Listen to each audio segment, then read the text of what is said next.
আওয়ামী লীগ নতুন করে লকডাউন দিয়ে মানুষের গাড়ি ফুরছেন, বাড়ি পুড়ছেন, যাদের এই জানমাল হারাচ্ছেন তাদের জন্য নিয়ে আসছি আজকে একটি খুব সুন্দর সাজেশন। একটু ভিডিওটা শুনে যাবেন। 13 তারিখে শেখ হাসিনার বিচারের রায় ছিল। শেখ হাসিনার যদি বিচার না করেন তাহলে বাংলাদেশে শেখ হাসিনার মতো আরেকটি স্বৈরাচার জন্ম নিবে। শেখ হাসিনার বিচার হলে বাংলাদেশের যে নতুন প্রধানমন্ত্রী আসবে তিনি শিক্ষা নিতে পারবে যে আমিও যদি স্বৈরাচার হয়ে উঠি তাহলে আমারও এভাবে বিচার হবে। অতএব শেখ হাসিনার বিচারের রায় ছিল 13 তারিখ। 13 তারিখের পরে এখন আসছে 17 তারিখ। 17 তারিখও আওয়ামী লীগ লকডাউন ডাকে বিভিন্ন মানুষের বাড়িঘরে আগুন দিচ্ছেন, গাড়ি পুরাচ্ছেন। 13 তারিখে তো একটা ভাই গাড়ির ভিতরে শুয়েছিলেন, তার সরকারে আগুন দিয়ে জ্বালাই দিচ্ছেন।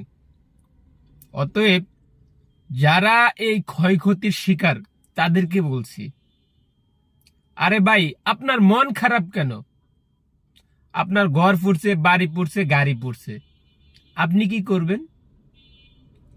আওয়ামী লীগের যে ব্যক্তি এই ষড়যন্ত্রের সাথে জড়িত তার বাড়ি গিয়ে উঠবেন।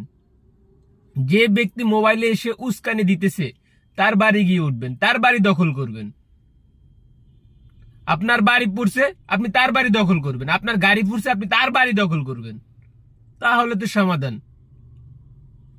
সরকার আপনাকে কি জন্য নামাবে? আপনার সরকার আপনার গাড়ি দিবে, বাড়ি দিবে, তাহলে আপনি ওই গাড়ি বাড়ি ছাড়বেন, এর আগে না।